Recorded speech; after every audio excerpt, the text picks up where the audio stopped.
ప్రభువైన యేసుక్రీస్తు నామములో మీకు అందరికీ వందనాలు తెలియజేస్తున్నాను. ఆది కాండము 9వ భాగము.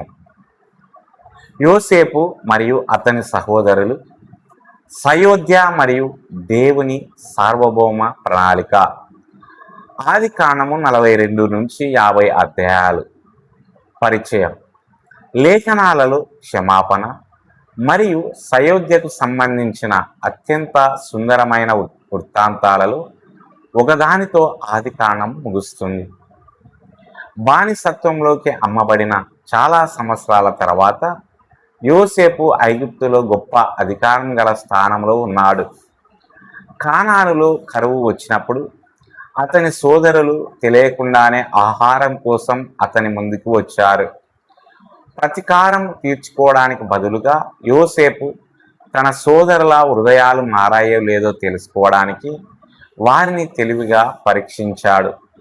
వారి పశ్చాత్తాపం, బెన్యామీను కోసం తనను తాను బలిగా అర్పించుకోవడానికి యూదా సిద్ధపడడం మరియు యోసేపు దయతో క్షమించడం అనేవి నిబంధన కుటుంబంలో దేవుడు చేసిన పరివర్తన కార్యాన్ని వెల్లడిస్తున్నాయి. ఈ అధ్యాయాలు యాకోబు కుటుంబం ఐగుప్తులో నివసించడానికి ఎలా వచ్చిందో కూడా వివరిస్తాయి. తద్వారా నిర్గమకాండ గ్రంథానికి చారిత్రక నేపథ్యాన్ని సిద్ధం చేస్తాయి. ఇందులో 13 ప్రధాన విషయాలు కలవు. మొదటి ప్రధాన విషయం కరువు యోసేపు సోదరులను ఐగుప్తుకు తీసుకువస్తుంది. ఆది కాండం 42వ అధ్యాయము. తీవ్రమైన కరువు చుట్టుపక్కల దేశాలంతటా వ్యాపించింది. యాకోబు తన 10 మంది కుమారులను ధాన్యం కొనుక్కోవడానికి ఐగుప్తుకి పంపాడు. యాకోబు బెన్యామీనును కోల్పోతానేమోనని భయపడడంతో అతను ఇంట్లోనే ఉండిపోయాడు. యోసేపు తన సోదరులను చూసినప్పుడు వెంటనే వారిని గుర్తుపట్టాడు. అయితే అతని సోదరులు యోసేపును గుర్తుపట్టలేదు. యోసేపు మొదటి పరీక్ష. యోసేపు వారిని గూఢచారులని నిందించాడు. అతను వారి కుటుంబం గురించి వారిని ప్రశ్నించాడు. వారి నిజాయితీని పరీక్షించడానికి యోసేపు సిమియోనును చెరసాలలో వేసి బెన్యామీనును ఐగుప్తుకు తీసుకురమ్మని వారిని ఆదేశించాడు. తమ ప్రస్తుత కష్టాలు యోసేపుకు వ్యతిరేకంగా తాము గతంలో చేసిన పాపంతో ముడిపడి ఉన్నాయని ఆ సహోదరులు గ్రహించడం ప్రారంభించారు. వారి అపరాధ భావన తొలగిపోలేదు. రెండవ ప్రధాన విషయం యోసేపు రెండవ పరీక్ష. ఆది కాండం 43వ అధ్యాయము. చివరికి ఆ కుటుంబం యొక్క ఆహార నిల్వలు అయిపోయాయి. బెన్యామీనును ఐగుప్తుకు ప్రయాణించడానికి అనుమతించమని యూదా యాకోబును ఒప్పించాడు. యోసేపు బెన్యామీనును చూసినప్పుడు అతను చాలా చలించిపోయాడు. అతను తన సహోదరుల కోసం ఒక గొప్ప విందును సిద్ధం చేశాడు. యోసేపు వారిని ఉదారంగా చూసినప్పటికీ వారి స్వభావాన్ని పరీక్షిస్తూనే ఉన్నాడు. మూడవ ప్రధాన విషయం చివరి పరీక్ష. ఆది కాండము 44వ అధ్యాయము. యోసేపు తన వెండి గిన్నెను బెన్యామీను సంచిలో రహస్యంగా ఉంచాడు. ఆ సహోదరులు వెళ్ళిపోయిన తర్వాత వారిని ఆపి శోధ చేశారు. బెన్యామీన్ దోషిలా కనిపించాడు. బెన్యామీన్ ఐగుప్తులో తన సేవకుడిగా ఉండడాన్ని యోసేపు ప్రకటించాడు. ఈ పరిస్థితి సంవత్సరాల క్రితం ఆ సహోదరులు యోసేపుకు చేసిన దానిని చాలా పోలి ఉంది. యూదాలో అద్భుతమైన మార్పు. సంవత్సరాల క్రితం యోసేపును బానిసగా అమ్మేయాలని యూదా సూచించాడు. ఇప్పుడు యూదా బెన్యామీనుకు బదులుగా తనను తాను అర్పించుకున్నాడు. అతను ఇలా వేడుకున్నాడు, దయచేసి ఆ బాలుడికి బదులుగా మీ సేవకుడిని ఉండనివ్వండి. యూదా తన సహోదరుని కోసం ఇష్టపూర్వకంగా తనను తాను బలిగా అర్పించుకోవడం ద్వారా నిజమైన పశ్చాత్తాపాన్ని ప్రదర్శించాడు. అతని పరివర్తన దేవుని కృప యొక్క శక్తిని వెల్లడిస్తుంది. నాలుగవ ప్రధాన విషయం యోసేపు తనను తాను బయలుపరుచుకోవడం. ఆది కాండము 45వ అధ్యాయము. ఇకపై తన భావోద్వేగాలను అదుపులో ఉంచుకోలేక యోసేపు ఐగుప్తు పరిచారకులను పంపించి వేశాడు. అప్పుడు అతడు ఇలా ప్రకటించాడు, నేను యోసేపును. అతని సోదరులు తీవ్ర భయక్రాంతులకు గురయ్యారు. వారిని ఖండించకుండా యోసేపు వారిని ఓదార్చాడు. కరువు సమయంలో ప్రాణాలను కాపాడడానికి దేవుడు వారి పాపపు క్రియలను తన సార్వభౌమాధికారముతో ఉపయోగించుకున్నాడని అతడు వివరించాడు. యోసేపు యాకోబును మరియు అతని కుటుంబం మొత్తాన్ని ఐగుప్తులో స్థిరపడమని ఆహ్వానించాడు. 5వ ప్రధాన విషయం దైవ సంరక్షణ వివరణ. ఆది కాండములోని గొప్ప దైవశాస్త్ర ప్రకటనలో ఒకదానిని యోసేపు చేశాడు. అతడు ఇలా అన్నాడు, ప్రాణాలను కాపాడడానికి దేవుడు నన్ను మీకంటే ముందుగా పంపాడు. యోసేపు ఈ క్రింది విషయాలను అర్థం చేసుకున్నాడు. అతని సోదరులు పాపభరితంగా ప్రవర్తించారు. దేవుడు సార్వభౌమాధికారిగా ఉన్నాడు. మానవ పాపాన్ని ఆమోదించకుండానే దేవుని ఉద్దేశాలు నెరవేర్చబడ్డాయి. ఈ కథనమంతటా మానవ బాధ్యత మరియు దేవుని సార్వభౌమ సంరక్షణ కలిసి పనిచేస్తాయి. 6వ ప్రధాన విషయం యాకోబు ఐగుప్తుకు ప్రయాణం. ఆదికాండం 46వ అధ్యాయం.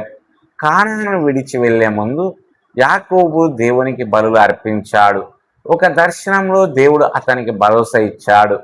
ప్రభువు వాగ్దానం చేశాడు, ఐగుప్తులో తన సన్నిధిని, జాతి యొక్క భవిష్యత్ అభివృద్ధి, చివరికి వాగ్దాన దేశానికి తిరిగి రావడం. యాకోబు తన యావత్ కుటుంబంతో ఐగుప్తుకు ప్రయాణించాడు. నిబంధన కుటుంబంలో ఇప్పుడు 70 మంది సభ్యులు ఉన్నారు.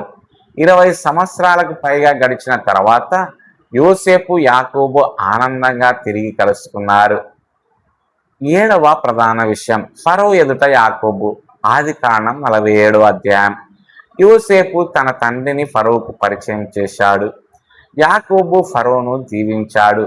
ఆ కుటుంబం గోసేను దేశంలో స్థిరపడింది. ఈలోగా కరువు సమయంలో యోసేపు ఐగుప్తు యొక్క ఆహార సరఫరాను తెలివిగా నిర్వహించాడు. అతని నాయకత్వం లెక్కలేనన్ని ప్రాణాలను కాపాడింది.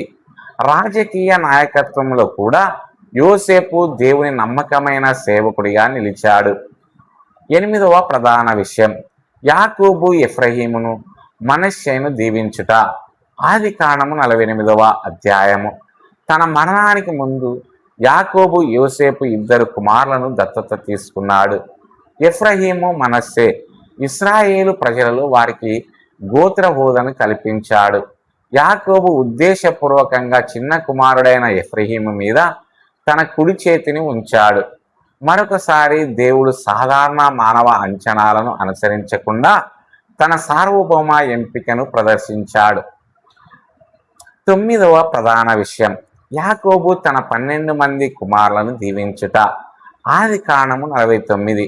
యాకోబు తన కుమారులను సమకూర్చి వారి గురించి ప్రవచనాత్మక దీవెనలు పలికాడు. వారి భవిష్యత్తు. ఈ ఆశీర్వాదాలు ఇశ్రాయేలు గోత్రాల భవిష్యత్ చరిత్రను ముందుగానే తెలియజేశాయి. యూదాకు ఆశీర్వాదం. అన్ని ఆశీర్వాదాలలో యూదా అత్యంత ప్రాముఖ్యమైన వాగ్దానాన్ని పొందింది. యాకోబు ఇలా ప్రకటించాడు, యూదా నుండి రాజదండం తొలగిపోదు. ఈ ప్రవచనం తర్వాత రాబోయే మెస్సయ్యతో ముగిసే రాజవంశాన్ని ముందుగానే తెలియజేసింది. అందువల్ల యోసేపు ఆ కుటుంబాన్ని కాపాడిన వాడైనప్పటికీ వాగ్దానం చేయబడిన రాజు యూదా నుండి ఉదయిస్తాడు. ఇతర ఆశీర్వాదాలు. ప్రతి కుమారుడు ఇశ్రాయేలులో తన స్వభావానికి మరియు భవిష్యత్ పాత్రకు అనుగుణంగా ఒక ఆశీర్వాదాన్ని లేదా గద్దింపును పొందాడు. ఈ ప్రవచనాత్మక ప్రకటనలు 12 గోత్రాల భవిష్యత్ గుర్తింపును రూపుదిద్దాయి. 10వ ప్రధాన విషయం యాకోబు మరణం. ఆదికాండం 49 అధ్యాయం నుంచి 50వ అధ్యాయము. యాకోబు ఐగుప్తులో మరణించాడు.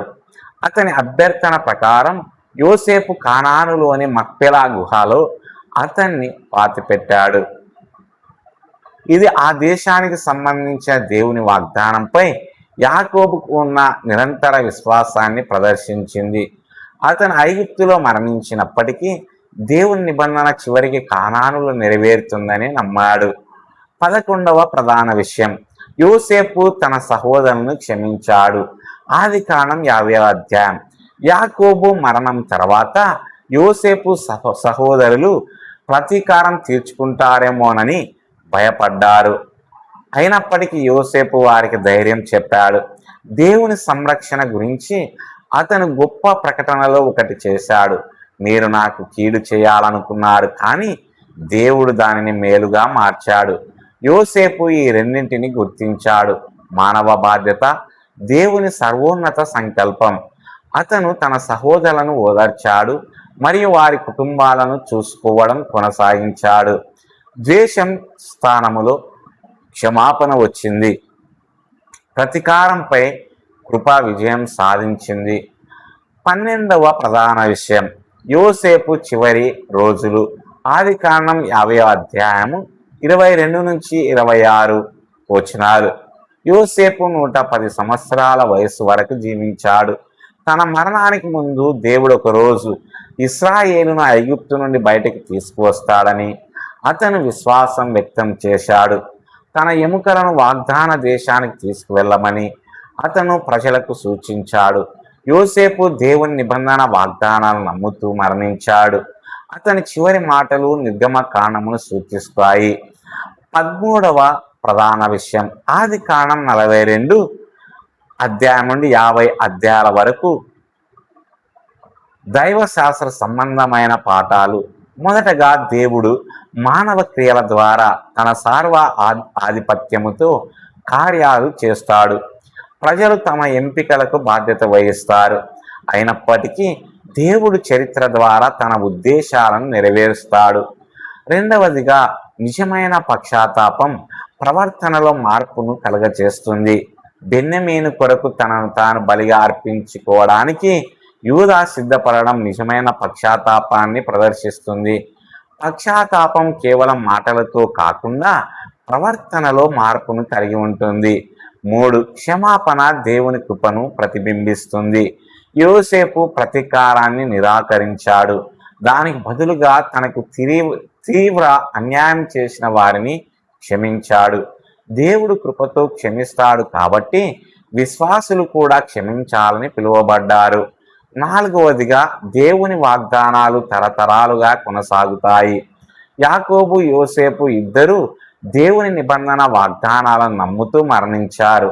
విశ్వాసం వర్తమానాన్ని దాటి దేవుని భవిష్యత్ నెరవేర్పు వైపు చూస్తుంది. 5, దేవుని సంరక్షణ చెడు నుండి మేలును తెస్తుంది. యోసేపు పడిన శ్రమ దేవుడు తన నిబంధన కుటుంబాన్ని కాపాడడానికి ఒక సాధనంగా మారింది. దేవుడు చెడును ఎన్నడూ ఆమోదించడు. అయినప్పటికీ ఆయన తన ప్రయోజనాల కోసం దానిని తన సార్వభౌమ అధికారముతో అధిగమిస్తాడు. 6వది, నిబంధన వంశం కొనసాగుతుంది. నిర్గమకాండములోని సంఘటనలకు సిద్ధమవుతూ ఐగుప్తులో కాపాడబడిన దేవుని నిబంధన కుటుంబముతో ఆదికాండం ముగుస్తుంది. దేవుని విమోచన ప్రణాళిక నిరంతరాయంగా కొనసాగుతుంది. ముఖ్య పదాలు: దైవ సంకల్పం, సమాధానం, పశ్చాత్తాపం, యూదా, బెంజమీను, గోషేను, ఎఫ్రహీము, మనస్సే, దీవెన, క్షమాపణ, నిబంధన. అధ్యాయ సారాంశం: 42వ అధ్యాయం నుండి 50వ అధ్యాయాలలో తీవ్రమైన కరువు కాలములో యోసేపు తన సహోదరులతో సమాధాన పడినట్లు నమోదు చేయబడింది. యోసేపు తెలివిగా వారి స్వభావాన్ని చూశాడు.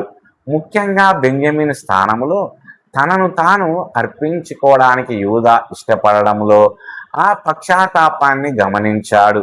యోసేపు తన నిజ స్వరూపాన్ని బయటపెట్టి తన సహోదరులను క్షమించి నిబంధన కుటుంబాన్ని కాపాడడంలో దేవుని ఆధిపత్య సంకల్పాన్ని గుర్తించాడు. యాకోబు మరియు అతని కుటుంబం ఐగుప్తులో స్థిరపడ్డారు. అక్కడ అతను తన మరణానికి ముందు తన కుమారులను దీవించాడు. దేవుడు తన నిబంధన వాగ్దానాలను నెరవేరుస్తాడని మరియు చివరికి ఇశ్రాయేలును వాగ్దాన దేశానికి తిరిగి తీసుకువస్తాడని యోసేపు అచంచలమైన విశ్వాసాన్ని వ్యక్తం చేస్తూ ఆదికాండమును ముగించాడు. ఈ గ్రంథం నిరీక్షణతో ముగుస్తుంది. ఇది నిర్గమకాండము గ్రంథములో దేవుడు కొనసాగించబోయే కార్యాన్ని సూచిస్తుంది. దేవుడు ఈ మాటలు దీవించి ఆశీర్వదించునుగాక. ఆమేన్.